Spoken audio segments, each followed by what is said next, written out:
لبيك اللهم لبيك لبيك لا شريك لك لبيك.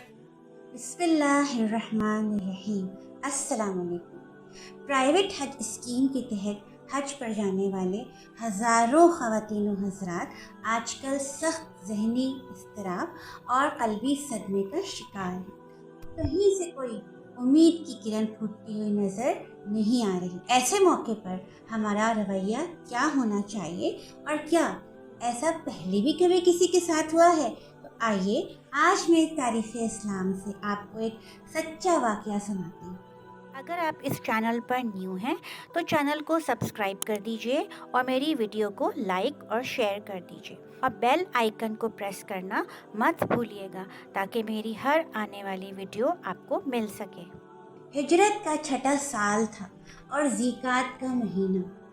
حضرت صلی اللہ علیہ وآلہ وسلم نے ایک خواب دیکھا کہ وہ اپنے وفادار ساتھیوں کے ہمراہ مکے میں داخل ہو رہے ہیں. وہ مکہ جو مسلمانوں کو اپنی جان سے بڑھ کر محبوب تھا اور جس کی جدائی میں وہ اکثر رویا کرتے تھے. چنانچہ یہ خواب سن کر مسلمانوں میں خوشی کی لہر دوڑ گئی.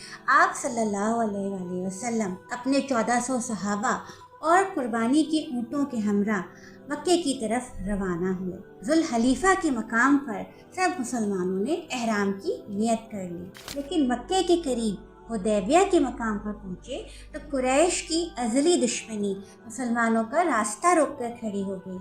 حضرت صلی اللہ علیہ وسلم نے بارہا پیغام پہنچایا کہ ہم یہاں کسی جنگ و جدل کے ارادے سے نہیں بلکہ صرف خانہ کعبہ کی زیارت اور طواف کے ارادے سے آئے ہیں.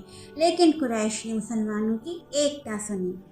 کسی بھی طرح کے لڑائی جھگڑے اور خون خرابے سے بچنے کے لیے حضرت صلی اللہ علیہ وآلہ وسلم نے قریش کے ساتھ ایک معاہدہ طے فرمایا جو تاریخ میں صلح حدیبیہ کے نام سے مشہور ہے. اس معاہدے میں مسلمانوں کو خاصا دب کر قریش کی شرائط کو ماننا پڑا. انہیں اس سال عمرے پہ جانے کی اجازت بھی نہ ملی بلکہ اگلے سال کے لیے اجازت ملی اور وہ بھی صرف 3 دن کے لیے. مسلمان جو اس وقت حالت احرام میں تھے اور قربانی کے اونٹ ان کے سامنے کھڑے تھے، سوچیں کہ اس وقت ان کے دلوں پر کیا گزر رہی ہوگی. ہم میں سے بہت سے ایسے لوگ بھی ہوں گے جنہوں نے خانہ کعبہ کو صرف تصویروں میں یا ویڈیوز نہیں دیکھا ہوگا، لیکن پھر بھی اس کی زیارت سے محرومی کس طرح ہمارے دلوں پر شاخ گزر رہی ہے. سوچئے کہ اس وقت مسلمانوں کی کیا حالت ہوگی جو پیدا ہی خانہ کعبہ کے سائے میں ہوئے اور ان کی ساری زندگی خانہ کعبہ کے ساتھ ہی گزری. یہی وجہ تھی کہ جب حضور صلی اللہ علیہ وسلم نے مسلمانوں کو قربانی کرنے، حلق کروانے اور احرام کھولنے کی ہدایت فرمائی تو مسلمان شدید صدمے اور شوق کی وجہ سے اس ہدایت پر عمل ہی نہ کر سکے. اس موقع پر حضرت عمر رضی اللہ تعالیٰ عنہ رہا نہ گیا اور آپ حضور صلی اللہ علیہ وآلہ وسلم کی خدمت میں حاضر ہوئے. مسلمانوں کے شدید صدمے اور غم و غصے کی کیفیت سے آگاہ کیا. حضور صلی اللہ علیہ وسلم نے فرمایا، عمر، یہ اللہ کا فیصلہ ہے اور مجھے یقین ہے کہ اللہ مجھے ضائع نہیں کرے گا. اس کے بعد حضور صلی اللہ علیہ وسلم نے خود پہل کرتے ہوئے پہلے قربانی کی، حلق کروایا اور احرام کھول دیا. بقیہ مسلمانوں نے بھی اس کی پیروی کی.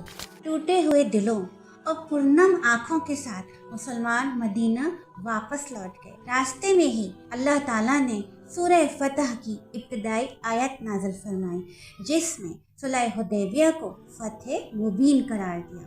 تاریخ گواہ ہے کہ ایسا ہی ہوا. 2 سال کے قلیل عرصے میں اسلام تیزی سے پھیلا. مسلمانوں نے قوت پکڑی اور صرف 2 سال کے عرصے میں یعنی کہ سن 8 ہجری میں مکہ فتح ہو گیا. واقعے کی روشنی میں اب دیکھتے ہیں کہ ہمارا طرز عمل کیسا ہونا چاہیے. سب سے پہلے تو ہر مسلمان کو ایک کامل یقین ہونا چاہیے کہ اللہ تعالیٰ کے ہر فیصلے میں کوئی نہ کوئی مصلحت چھپی ہوتی ہے. دوسرا یہ کہ مسلمان کی شان ہے کہ وہ موافق حالات میں شکر گزاری اور ناموافق حالات میں صبر کا مظاہرہ کرتا ہے. انا للہ وَإِنَّا إِلَيْهِ راجعون پڑھ کر اپنے آپ کو اللہ تعالیٰ کے حوالے کر دیتا ہے اور اس کی ذات پر مکمل توکل کرتا ہے۔ ہمیں بھی چاہیے کہ اس موقع پر اللہ تعالیٰ سے کسی معجزے کے رونما ہونے کی درخواست کریں، اور یہ درخواست کریں اگر کسی وجہ سے خدا نخواستہ اس سال حج بیت اللہ کی زیارت سے محرومی ہو تو اللہ تعالیٰ ہمیں اتنی زندگی اور صحت ضرور عطا فرمائے کہ ہم اپنی زندگی میں اپنی آنکھوں سے گنبد خضرا اور بیت اللہ کو دیکھ سکیں۔ محرومی کے نتیجے میں جس قلبی صدمے اور ذہنی اضطراب سے ہمیں گزرنا پڑ رہا ہے، اس کے صلے میں اللہ تعالیٰ ہمیں بھی کوئی فتح مبین عطا فرمائے، آمین۔